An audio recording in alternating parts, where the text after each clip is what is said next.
안녕하세요. 제약바이오 전문 변호사 이유진입니다. 미래 먹거리라 불리는 제약바이오 산업. 모두가 성공을 꿈꾸지만 누구에게나 기회가 찾아오는 건 아닌데요. 어떻게 해야 올바른 전략과 방법을 찾을 수 있을까요? 그 해답을 함께 찾아보도록 하겠습니다.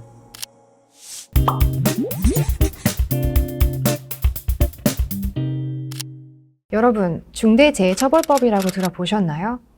중대재해처벌법이 지난해 1월 27일부터 시행이 됐으니 이제 2년 정도 된 상태인데요. 요즘 들어 이 중대재해처벌법 관련한 논란들이 많이 있습니다. 하나하나 짚어보도록 하겠습니다. 중대재해처벌법이란 사업 또는 사업장에서 일하는 모든 사람과 공중이용시설, 공중교통수단, 원료나 제조물의 이용 시 안전 및 보건을 확보하도록 사업자 또는 경영 책임자 등에게 의무를 부과한 법률입니다. 최근의 논란은 재해 예방이라는 입법 목적에도 불구하고 사업주나 법인의 경영 책임자 등 개인에게 지나치게 무거운 형사 책임을 부과하고 있다는 점인데요. 여기에 실효성 논란도 있었는데요.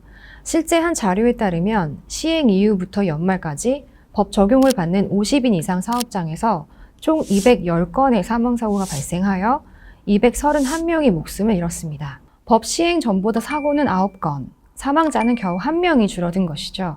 그렇다면 중대재해처벌법 관련한 판결 사례는 어떤 것이 있을까요? 올해 4월 6일 이 법을 적용한 최초의 법원 판결이 있었습니다. 당시 중대재해처벌법 위반, 즉 산업재해치사죄로 기소된 도급인 대표이사에게는 징역 1년 6개월에 집행유예 3년, 그리고 중대재해처벌법 위반죄와 산업안전보건법 위반죄로 기소된 도급인 회사에는 벌금 3천만 원이 선고되었습니다. 하지만 2호 판결의 경우 대표이사에게 징역 1년의 실형이 선고되면서 법정 구속되었고 도급인 회사에는 벌금 1억 원이 선고되었습니다. 사실 검찰의 구형은 동일했지만 선고 형량에서는 차이가 있었던 것이죠. 이후 선고된 7호 판결까지 살펴보면 2호 판결을 제외한 선고 6건에서 모두 경영 책임자의 실형이 아닌 집행유예가 선고된 바 있습니다. 즉 2호 판결의 경우 이미 수차례 안전조치 의무를 위반하는 등 사고가 빈번한 사업장이었고 산업안전 관련한 동종 전과들이 있었기에 다소 무거운 형을 받은 것으로 파악이 되고 있습니다. 중대재해처벌법 관련해서 당연히 제약바이오업계의 관심도 상당히 높습니다. 특히 업계의 시선은 품 공장 화재 사건으로 쏠리고 있는데요. 2022년 9월 발생한 사고로 현장에 있던 근로자 1명이 숨지고 17명이 크고 작은 부상을 입었습니다. 품 사례는 인체에 해로운 원료나 제조물의 결함으로 발생된 재해가 아닌 중대산업재해에 해당하는 경우입니다. 이번 사고의 핵심은 품의 경영 책임자가 중대재해처벌법상 안전보건 확보 의무를 이행하였는지에 있는데요. 전담 조직의 설치나 예산 편성 등 안전보건 확보 의무의 구체적인 조치가 제출된 증거 자료들을 통해서 인정되는지가 판결의 쟁점이 될 것으로 보입니다. 이처럼 제약바이오업계의 중대재해처벌법 적용은 보건의료와 직결된 산업이라는 특성상 기업의 이미지가 실추되거나 공급의 차질을 야기할 수 있기 때문에 관련 기업들은 더욱 안전보건 의무 이행에 힘을 써야 할 것으로 보입니다. 자, 지금부터는 법 관련 해석과 사실 여부 등을 좀 더 면밀히 살펴보도록 하겠습니다. 중대산업재해와 중대시민재해. 서로 비슷해 보이지만 엄연한 차이가 존재합니다. 먼저 중대산업재해란 산업안전보건법에 기재된 산업재해, 즉 노무를 제공하는 사람이 업무에 관계되는 건설물, 설비, 원재료, 가스, 증기, 분진 등에 의하거나 작업 또는 그 밖의 업무로 인해 사망 또는 부상하거나 질병과 같은 재해를 입는 것을 뜻하고요.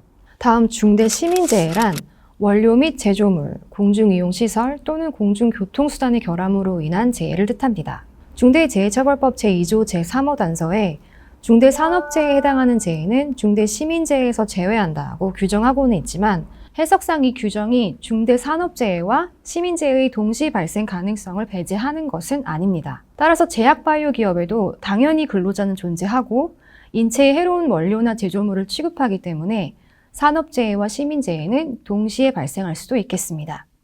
다만 여기서 한 가지 유념할 부분이 있는데요. 제약바이오 기업은 대부분은 의약품, 의약외품, 의료기기와 같은 원료나 제조물을 취급하는데요. 생산, 제조, 설계, 그리고 관리상의 결함을 원인으로 발생하는 중대시민재해가 적용되는 특수한 산업 분야인 만큼 중대시민재해에 더욱 집중할 필요가 있다는 것입니다.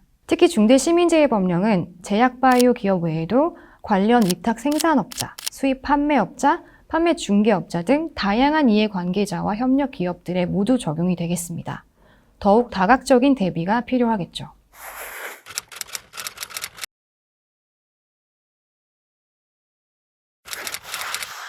제조 또는 임상에 관한 여러 건의 계약 체결 및 점검에 대한 부분입니다. 중대재해법 담당 부처인 고용노동부가 지난 5월 공개한 질의 시집 자료가 있는데요. 본 자료에 따르면 시행령 제4조 9호상 기재된 도급, 용역, 위탁 등에 관한 조치 의무에 대해서 구체적인 계약의 종류나 사업의 종류, 계약 대금의 범위 등 기준이 명시되지는 않았습니다. 이 때문에 각 도급, 용역, 위탁 계약을 체결하는 각 업체에 대한 평가나 점검은 원칙상 개별 계약별로 진행이 되는 것으로 해석을 하고 있는데요. 물론 개별 평가 방식에는 어느 정도 자율성을 부여하는 것으로 보이기도 하지만 아직 판례나 유권 해석이 충분히 쌓이지 않았다는 점을 고려해서 보수적인 평가 방식을 선정하는 것이 보다 안전하겠습니다. 다음 계약 금액 및 기간 등 계약의 종류나 특성에 따른 평가 여부입니다. 고용노동부는 일주일 미만의 기간이나 30만 원 미만의 계약 대금을 규정한 단기, 소액의 도급 계약이라 하더라도 시행령에서 구체적 기간이나 용역 대금 등에 관한 예외를 규정하지는 않고 있기 때문에 계약의 규모나 종류에 상관없이 생명과 신체를 보호하기 위한 협력업체에 대한 적격성 및 안전평가를 이행하여야 한다고 제안하고 있습니다.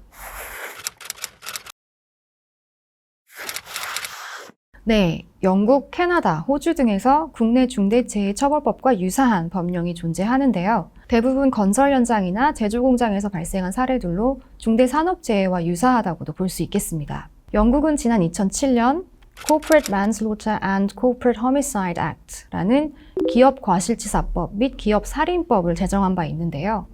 개인이 아닌 법인에 대한 처벌만 규정하며 사망이 발생한 경우에만 적용을 하고 있습니다. 참고로 해당 법은 우리나라 중대재해법의 모태가 된 법령이기도 합니다. 2012년까지 기소된 104건 가운데 단 3건만 법인 과실치사법으로 유죄가 선고되었고요. 시행 후 2017년까지 처벌받은 기업은 2%가 되지 않습니다. 형량 역시 상한이 없는 벌금으로 현저히 적게 선고되고 있습니다.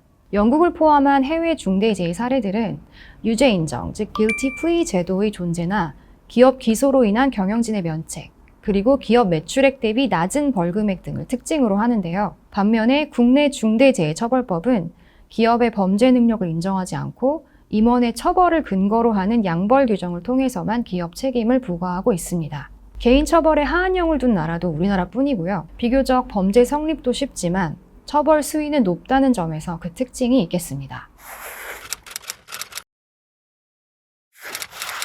국내 제약바이오 기업의 글로벌 진출이 본격화되면서 해외 법인 운영에 대해서도 궁금증이 많은데요. 이 부분은 추후 저희가 별도 제작할 예정이기도 합니다. 중대재해처벌법은 해외 사업장에 대한 법 적용 여부에 관하여 특별한 규정 대신 형법 총칙을 적용하고 있는데요.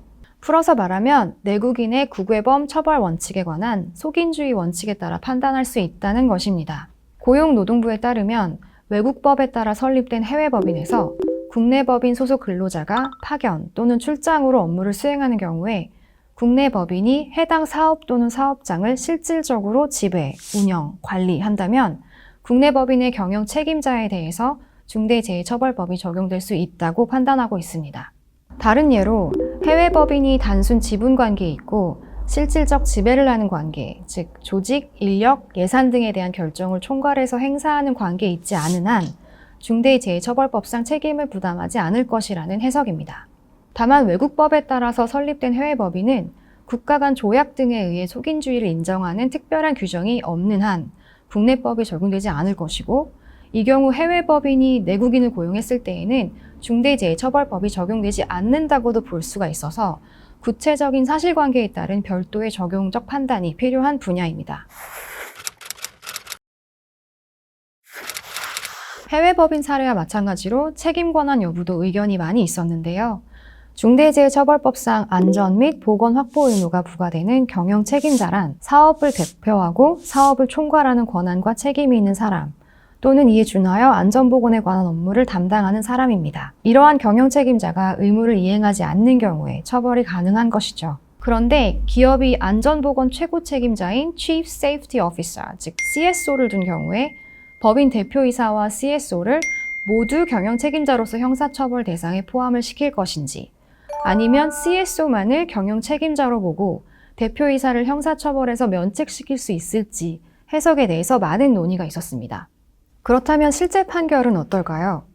현재까지의 중대재해처벌법 위반 사건 중 검찰과 고용노동부는 CSO가 아닌 대표이사만을 경영 책임자에 해당한다고 보아서 기소하고 있는 추세에 있습니다. 또한 중대재해처벌법 1호 사건에서는 CSO도 대표이사도 아닌 최종적으로 구체적인 지시를 내린 그룹 회장을 경영 책임자로 기소한 바가 있는데요. 즉 사업체에서는 안전보건 업무에 관한 실질적이고 최종적 권한을 행사하는 사람이라면 그 직함에 관계없이 경영 책임자에 해당한다는 해석이 유력해지고 있는 것입니다. 이론적으로는 CSO가 경영 책임자가 될 수 있다는 가능성이 없지는 않습니다. 하지만 CSO가 단순히 직함만을 보유했다거나 대표이사에 준하여 안전보건에 관한 예산, 인력, 조직을 총괄하는 권한을 행사할 수 없다면 경영 책임자로서 인정되기는 어렵다고 볼 수 있겠습니다. 이제 2023년도도 얼마 남지 않았는데요. 내년부터는 50인 미만 사업장에서도 중대재해처벌법이 적용되는 만큼 적극적인 대비가 필요하겠습니다. 마지막으로 제약바이오업계의 중대재해처벌법 어떻게 대비할 수 있을까요? 가장 중요한 것은 안전보건 관련 기본을 지키는 것입니다. 안전보건 목표와 경영 방침의 설정, 전담 조직의 설치, 인력이나 장비의 구비, 예산 편성, 전문 인력의 배치 등이 무엇보다 중요하겠습니다. 시스템을 구축하고 실질적으로 업무를 진행하면서 예산도 편성에 그치는 것이 아니라 용도에 맞게 반드시 집행이 되어야 하겠습니다. 또한 관계 법령에 따른 의무를 이행했는지 여부를 점검하기 위한 체크리스트를 활용하는 방법도 있습니다. 한국제약바이오협회가 지난해 가이드라인을 제시한 바도 있고요. 그 외 제약바이오 기업들이 힘을 모은 사례도 있었습니다. 지난 6월 국내 대표 제약바이오 기업들이 연합회를 출범하고 법 관련 노하우 공유 및 분석, 연구 등을 진행한다고 계획을 밝히기도 했죠. 시너지를 기대해 볼 만하겠습니다. 중대재해 발생으로 인한 인명피해를 줄이기 위해 제정된 중대재해처벌법, 그 목적과 취지는 많은 이들이 공감을 할 것으로 생각을 합니다. 다만 방법에 있어서 중소기업이나 벤처 등 그 이행을 하는 것이 현실이 녹록지 않은 것도 사실입니다. 제약바이오 기업 중 신약 개발사에 해당 법률을 적용한다면 아무리 과학적인 검증이나 실험을 통한 허가 단계를 거쳤다 하더라도 신약의 특성상 예측하지 못한 문제가 발생할 소지가 있기도 하고요. 중대재해처벌법이 이러한 업계의 내재적 특성을 고려한 입법이었는지 또는 약사법, 제조물 책임법, 산업안전보건법 등의 관련 법령 및 의약품 피해 구제 제도 등과의 충돌은 없는지 등 앞으로 보다 많은 논의와 보완이 필요할 것으로 보입니다.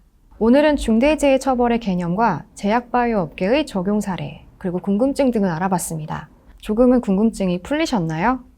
다음 시간에 더 좋은 정보와 사례로 찾아오겠습니다. 감사합니다.